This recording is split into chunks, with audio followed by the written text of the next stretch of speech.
A'udzubillahi minasyaitonirrajim. Bismillahirrahmanirrahim. Assalamualaikum warahmatullahi wabarakatuh. Pernikahan merupakan salah satu ikatan yang sangat sakral sekali. Tujuannya itu adalah untuk mendapatkan ketenangan batin, ketentraman jiwa, dan itu adalah ikatan yang sangat kuat sebagaimana disebutkan dalam surat An-Nisa ayat 21, wa akhadna minkum mitsaqan ghalidha, dan sesungguhnya mereka itu istri-istrimu telah mengambil kamu ikatan yang sangat besar sekali, ikatan yang sangat kuat sekali. Oleh karenanya setiap individu atau setiap pasangan itu hendaklah senantiasa mempertahankan keutuhan rumah tangga. Namun tidak selamanya rumah tangga yang dijalani oleh setiap orang itu berada dalam kondisi yang tenang, aman, dan damai. Ada kalanya ketika orang melakukan pernikahan tujuannya ingin mendapatkan ketenangan batin, tapi ternyata kenyataannya setelah menjalani pernikahan tidak mendapatkan ketenangan batin, tidak mendapatkan ketentraman jiwa. Malah di dalamnya itu ada perselisihan, kemudian ada pertengkaran, dan tidak bisa dimediasi lagi sehingga terjadilah yang namanya perceraian. Nah, bagaimana Islam menyikapi perceraian ini? Apakah Islam ini melarang? Oh tidak, Islam tidak melarang untuk melakukan perceraian, tetapi Islam sangat membenci yang namanya perceraian.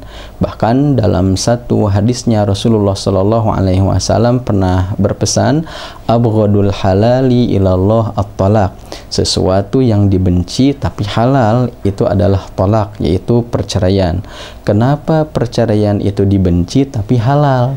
Kenapa halal tapi dibenci? Jadi kalau misalnya ada pertanyaan, apa sih amalan dalam Islam, perbuatan dalam Islam yang dibenci tetapi halal gitu? Jadi kenapa perceraian dibenci? Disebabkan karena perceraian ini akan menyebabkan berbagai pengaruh pasca perceraian tersebut, ya, berkaitan dengan ukhuwah, persaudaraan antara mantan suami kemudian mantan istri, ditambah lagi nanti pengaruh kepada orang tua ataupun mertua, kemudian juga nanti berkaitan dengan masalah anak gitu ya. Nanti masalah anak itu nanti hak asuh siapa, apa hak asuh sang ayah atau hak ibu, kemudian nafkahnya bagaimana, karena ternyata setelah pernikahan dilakukan kemudian ada perceraian, terkadang ada masalah-masalah yang baru kembali, masalah-masalah yang terus berkelanjutan. Tetapi walaupun bagaimanapun itu jadi solusi jika seandainya sudah dilakukan usaha-usaha maksimal untuk dimediasi, tapi tetap saja ternyata tidak ada titik temu, maka cerai itu menjadi jalan terakhir saja. Itu dibenci, tetapi halal ya halal karena cerai itu merupakan salah satu jalan keluar, jalan terakhir, ya. Jadi jangan dijadikan cerai itu sebagai jalan pertama, itu jalan terakhir saja. Oleh karenanya ini sesuatu hal yang sangat mengkhawatirkan sekali, ya. Seorang suami emang jangan sekali-kali untuk menggampangkan mengucapkan kata-kata cerai kepada istrinya, apalagi ketika dalam kondisi emosi, ya. Karena ketika lagi emosi biasanya perkataan ataupun ucapan itu biasanya dipengaruhi oleh syaitan. Nah, seperti itu.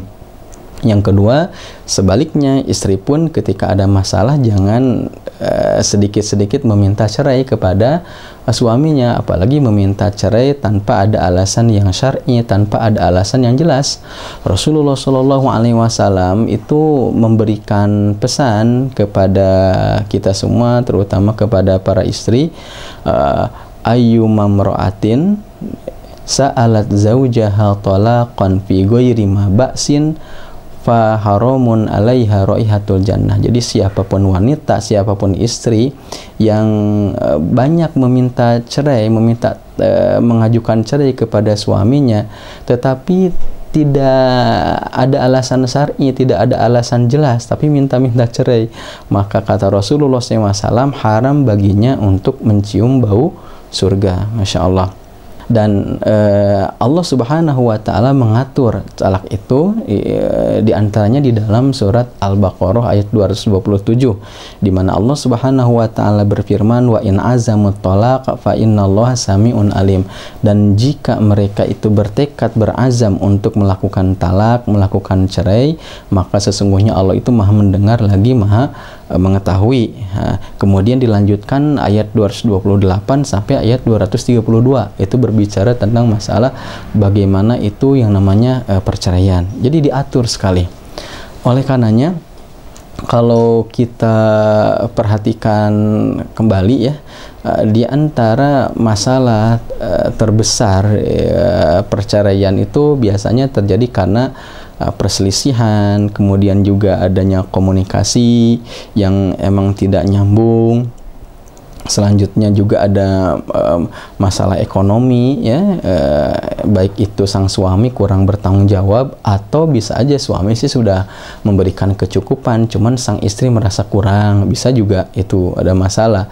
Kemudian juga kadang bisa juga perceraian itu terjadi disebabkan karena adanya orang ketiga gitu kan, ada yang mengganggu hubungan suami istri ya, orang ketiga, pihak ketiga. Selanjutnya bisa juga perceraian itu terjadi dikarenakan kekurang dewasaan atau kurang ilmu, sehingga ketika menghadapi konflik, menghadapi permasalahan, emang tidak bisa dihadapi dengan akal sehat.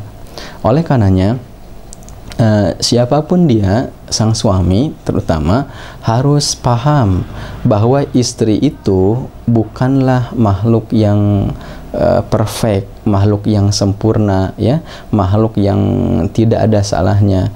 Seorang istri itu adalah manusia, bukan malaikat, bukan juga syaitan gitu kan. Jadi namanya istri ya, kelebihannya ada, kekurangannya pun ada, harus diingat itu. Ketika seseorang beranggapan itu ada sesuatu yang sempurna istri itu, maka siap-siap akan kecewa aja. Kepada para istri harus paham juga bahwa yang namanya suami itu manusia, bukan malaikat ya, pasti ada salahnya juga, kelebihannya ada, kekurangannya juga ada, harus siap menerima kelebihan, kekurangannya pun ada. Biasanya kalau misalnya seorang istri menganggap sang suami itu perfect, sempurna, ketika melihat ada kekurangan dia kecewa. Nah, seperti itu. Dan antara kedua belah pihak itu harus saling memahami, saling mawas diri. Apalagi Rasulullah SAW itu memberikan pesan ya, terutama kepada suami istri, harus menghindarkan diri dari emosi di dalam kegiatan berumah tangga seperti itu.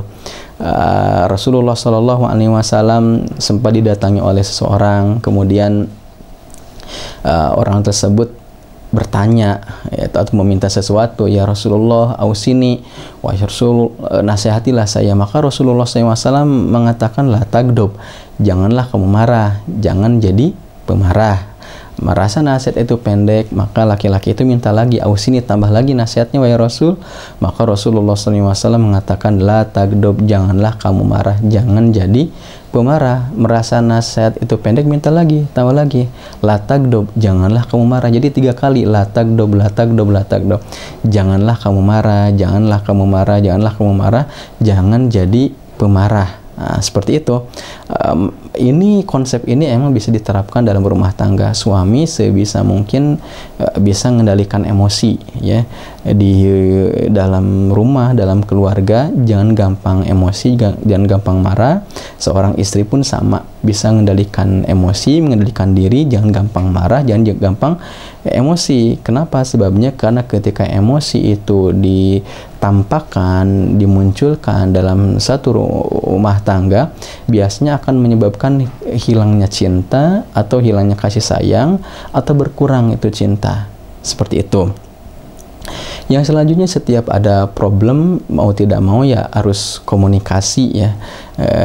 Ada seorang pakar pendidikan menyebutkan bahwa ketika dalam berumah tangga, jadi harus siap menerima kelebihan dan kekurangannya. Dan jika satu saat nanti dalam berumah tangga itu ada konflik, ada masalah, maka harus ada kesepakatan 1 kali 24 jam masalah itu harus sudah selesai. Jangan sampai ada masalah itu berkepanjangan. 1 kali 24 jam harus sudah diselesaikan masalah itu.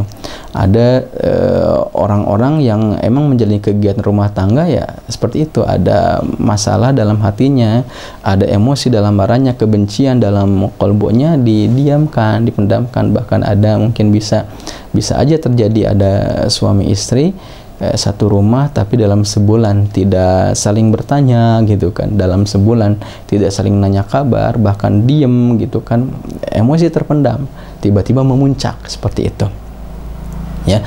Dan yang perlu diperhatikan juga bahwa setiap ada problem, setiap ada masalah harus ingat yang namanya keluarga sakinah ya, mawadah warahmah itu bukan bermakna keluarga yang di dalamnya itu tidak ada konflik, tidak ada permasalahan, tetapi keluarga sakinah mawadah warahmah itu adalah yang bisa memanage konflik seperti itu. Rasulullah SAW adalah seorang figur suami yang memimpin para istri ya, bahkan isinya itu lebih dari satu gitu, isinya lebih dari satu. Dalam rumah tangga ya ada sedikit pertentangan gitu kan, bahkan disebutkan di antara para istrinya itu ada rasa cemburu. Itu hal yang wajar, tetapi bagaimana memanagenya, memanage sehingga tidak menjadi masalah yang luar biasa. Sehingga satu hal yang paling baik itu ketika ada konflik itu secepatnya mencari solusi ya, meningkatkan kembali ikatan persaudaraan. Jangan sampai langsung ada dalam pikirannya itu perceraian. Diminimalisir hal tersebut. Ketika Rasulullah SAW sempat berkumpul dengan para sahabat, kemudian dia bertanya kepada para sahabat, ala unabbiukum bi afdoli minas siyami wassalati wassadaqah. Qalu bala ya Rasulullah. Qala islahu zatil bain wa fasadul bainil haliqah. Jadi disebutkan bahwa pada satu ketika Rasulullah SAW bertanya kepada para sahabat, mau tidak aku beritahukan kepadamu amalan yang lebih utama dari puasa, dari sholat, kemudian dari sedekah? Maka para sahabat menjawab, mau wahai Rasul. Apa itu? Maka Rasulullah SAW menjawab, perbaikilah hubungan di antara kalian, dan kerusakan hubungan di antara kalian merupakan rusaknya agama. Nauzubillahi min dzalik. Barakallahu li wa lakum.